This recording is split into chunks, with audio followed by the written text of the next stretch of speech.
What this emotion is telling you is you need to change your perception, because otherwise you're going to feel pain for no reason. You might also look at this same situation as a symbol that you need to change your procedure.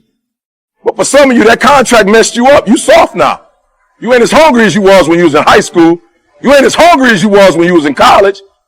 But what's going to make the major difference? Each person's personal philosophy that sets a better sail, sets a better sail.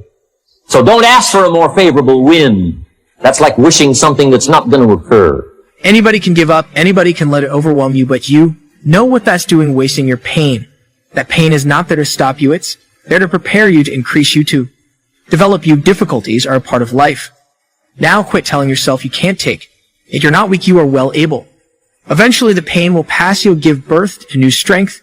Just because it hasn't happened yet doesn't mean that it's not going to happen.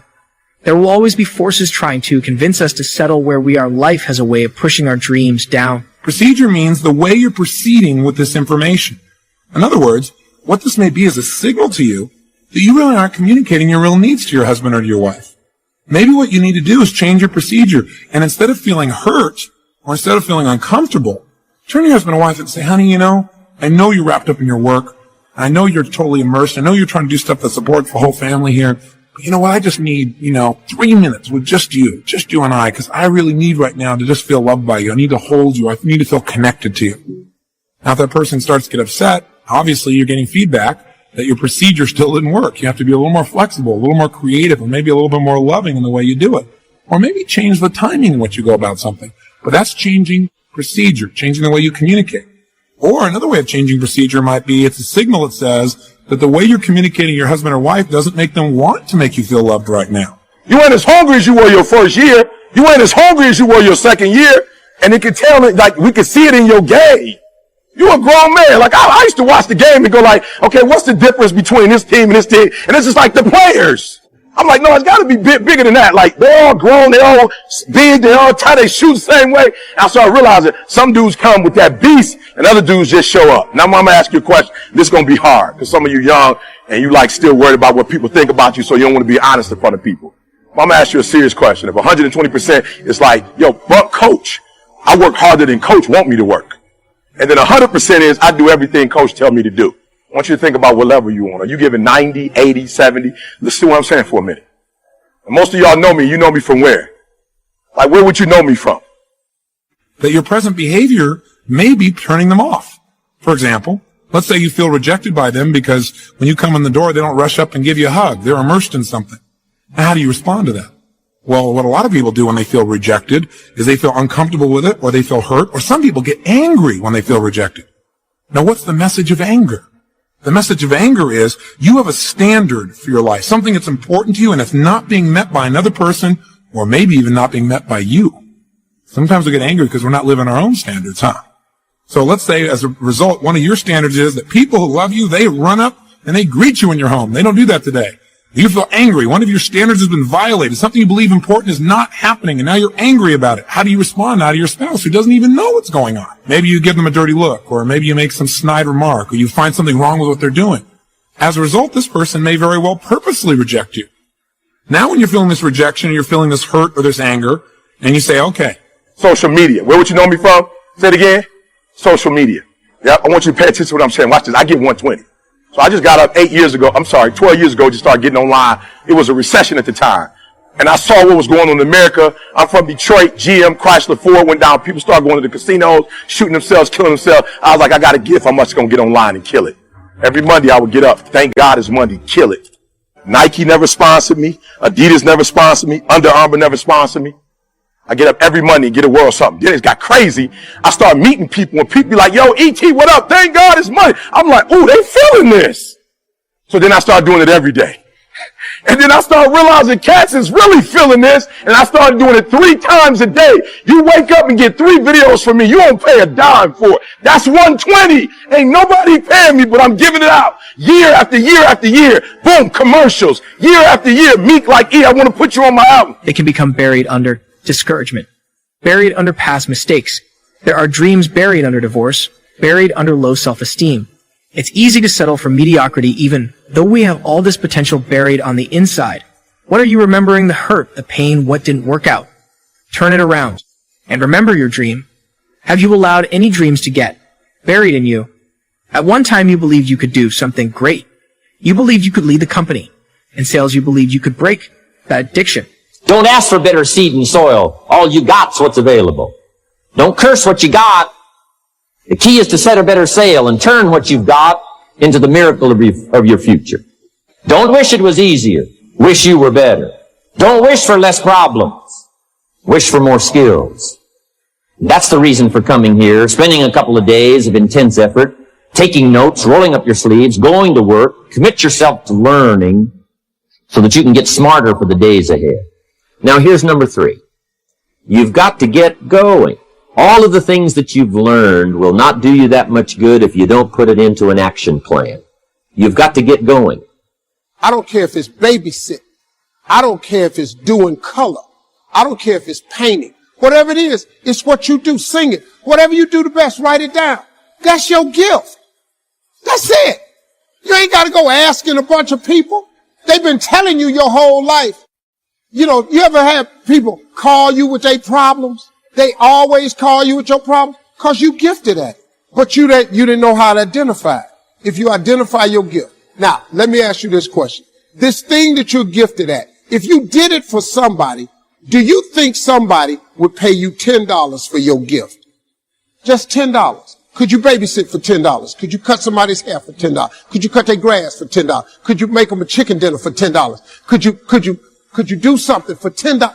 Everybody. Don't you have something somebody would give you $10 for? Okay, now. It's been a long time. Had some bad breaks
wasn't all your fault.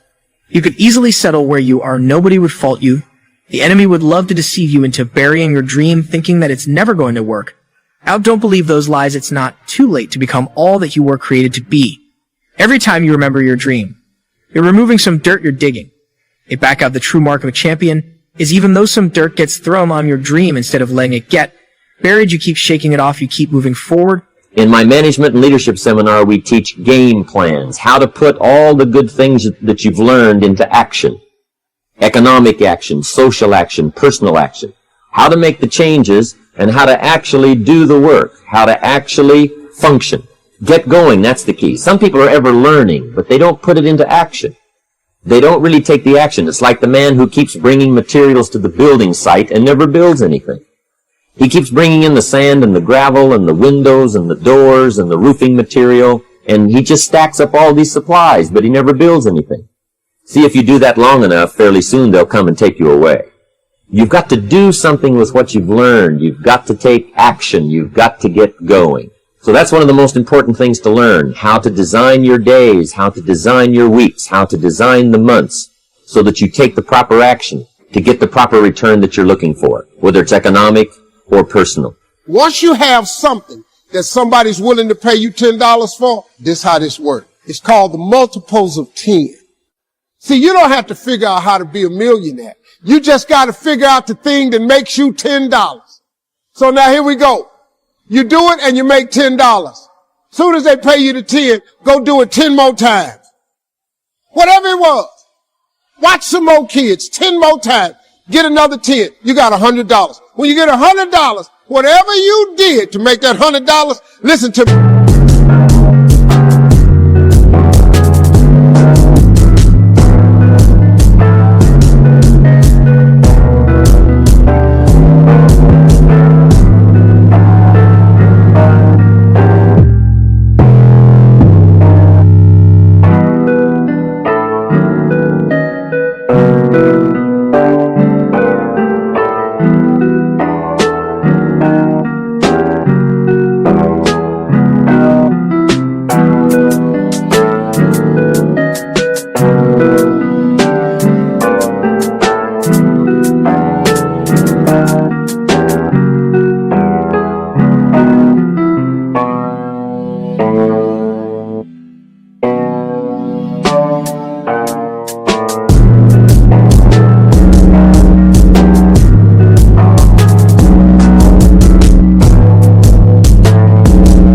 Do it 10 more times. You ain't got to get tricky with it.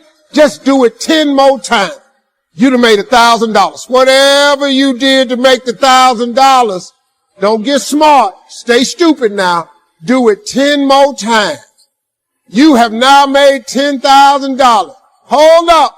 Now we finna grow a little bit, but guess what you got to do to grow? You just got to do some more. You wouldn't be having that opposition if you didn't have something great in you. If your dream wasn't alive and on track, right on schedule to come to pass, you wouldn't have so many things coming against you. That dream is still alive. You may have tried a year ago, 5 years ago, or 40 years ago. Didn't work out. Nobody was there to help you go back and try again. This is your time. This is your moment. Your destiny is calling out to you. Can I tell you, your dream is not dead. It's just not in season.